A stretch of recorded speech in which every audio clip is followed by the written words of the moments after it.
চায়ের পাতিলে বেকারির মতো অরেঞ্জ কেক করে দেখাবো আজকে। আর কেকটা চুলায় বেক করা হয়েছে।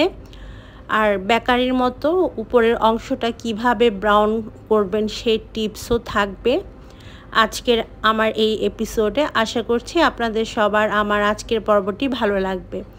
ভালো লাগলে আমার চ্যানেলটাকে সাবস্ক্রাইব করতে একদমই ভুলবেন না।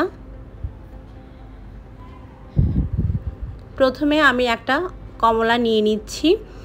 এখন এই কমলার খোসাটাকে একটু গ্রেট করে নিতে হবে। খেয়াল রাখবেন খোসার সাদা অংশটা যেন না আসে, শুধুমাত্র উপরের হলুদ অংশটাকে আমরা গ্রেট করব। আর এটাকে বলা হয় অরেঞ্জ জেস্ট। আমাদের 1 চা চামচ পরিমাণ অরেঞ্জ জেস্ট লাগবে। এটা আমি কেকের মধ্যে ব্যবহার করব। এতে করে কেক থেকে খুব সুন্দর একটা কমলার ঘ্রাণ বের হবে আর এক্সট্রা কোনো এসেন্স ব্যবহার করতে হবে না। এখন কমলাটাকে কেটে এর ভেতরে থাকা রসটাকে বের করে নিব। আজকের কেকটা বানানোর জন্য আমাদের লাগবে 1/4 কাপ পরিমাণ কমলার রস। আমি রসটাকে এখন বের করে নিয়েছি। এখানে 1/4 কাপ পরিমাণ আছে। এর মধ্যে আমি দিয়ে দিব 2-3 ফোঁটা হলুদ ফুড কালার। এটা অপশনাল, আপনারা চাইলে ফুড কালারটা বাদ দিতে পারবেন। আমি জাস্ট দেখার সৌন্দর্যের জন্য ব্যবহার করেছি। এখন এটাকে একটা সাইডে রেখে যে পাত্রে আমি কেকটাকে বেক করব তা আপনাদেরকে দেখিয়ে দিচ্ছি। এরকম একটা চায়ের প্যানের মধ্যে আমি আজকে কেকটাকে বেক করব, তাই খুব ভালোভাবে তেল মাখিয়ে একটা বেকিং পেপার আমি বিছিয়ে দিয়েছি।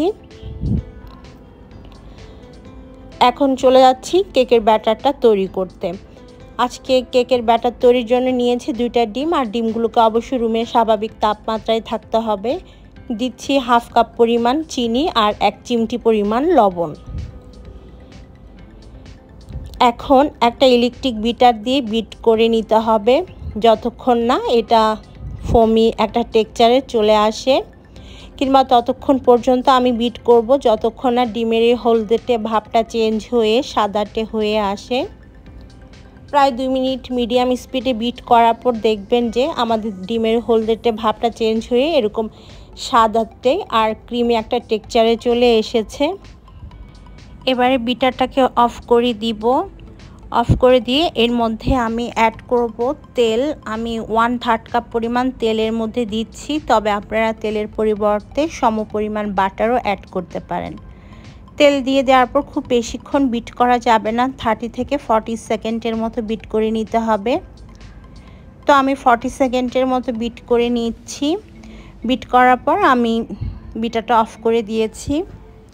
এবারে শুকনো উপকরণগুলো চেলে নেওয়ার জন্য একটা চালনিতে নিলাম 1 কাপ ময়দা আর 1/2 টিস্পুন বেকিং পাউডার। সব কিছুকে চেলে নিতে হবে। একটা হ্যান্ড হুইক্স দিয়ে খুব আলতো হাতে ব্যাটারটা মিশিয়ে নিতে হবে।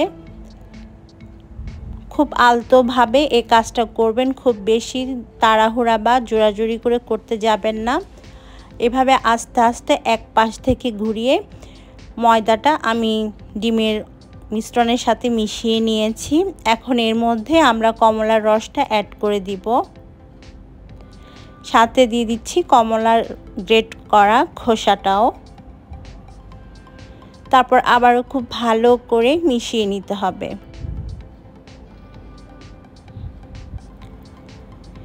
খুব ভালোভাবে মিশিয়ে নিয়েছি আর দেখতে পাচ্ছেন আমাদের ব্যাটারটা এখন একদম তৈরি আর খুব সুন্দর একটা হলদেটে কালার এসেছে।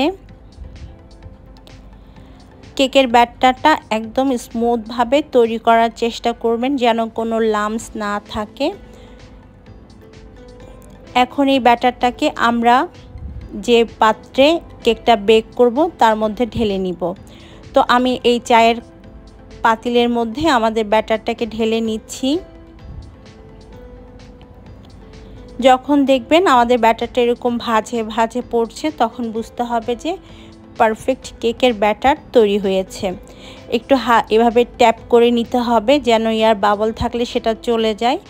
তারপর একটা ভারী তলাযুক্ত হাঁড়িতে আমি বসিয়ে চুলায় একদম লো হিটে 40 থেকে 50 মিনিটের মতো বেক করব। মাঝে চেক করে দেখতে হবে কেকটা হয়েছে কিনা। তো আমার 50 মিনিট লেগেছে এই কেকটা বেক করতে। আমি একদম লো হিটে চুলার আঁচটা দিয়ে কেকটাকে বেক করেছি। আর পাতিল যেটা আমি ইউজ করেছি তার নিচে কাগজ বিছিয়ে দিয়েছিলাম, কাগজের উপরে একটা ঢাকনা দিয়ে তার উপর আমি কেকের এই প্যানটাকে বসিয়ে দিয়েছিলাম, যার কারণে উপর থেকে এত সুন্দর একটা লালচে কালার এসেছে, যেটা আমরা ওভেনে বেক করলে পাই। ঠান্ডা হওয়ার পর আমি কেকটাকে মোল্ড থেকে বের করে নিচ্ছি। দেখতে পেয়েছেন কেকটা কতটা ফুলকো আর স্পঞ্জি হয়েছে। পারফেক্ট কেক যাকে বলে সেরকমই হয়েছে আমাদের আজকের এই অরেঞ্জ কেকটা। দেখতে যতটা সুন্দর, খেতেও কিন্তু মাশাআল্লাহ অনেক মজা হয়েছে। তো চুলাতেও খুব সহজভাবে কেক তৈরি করা যায় অল্প সময়ের মধ্যে। আশা করছি আপনারা একবার হলেও ট্রাই করবেন চুলাতে এরকম পারফেক্ট কেক তৈরি করার জন্য। কোনো প্রশ্ন থাকলে আপনারা কমেন্ট সেকশনে এসে আমাকে কমেন্ট করতে পারেন। আজকের মতো তাহলে আমি বিদায় নিচ্ছি। সবাই ভালো থাকবেন, আর আমার চ্যানেলটাকে সাবস্ক্রাইব করা না থাকলে প্লিজ সাবস্ক্রাইব করবেন। যারা ফেসবুক থেকে দেখছেন আমার পেজটাকে ফলো দিয়ে রাখবেন। আল্লাহ হাফেজ।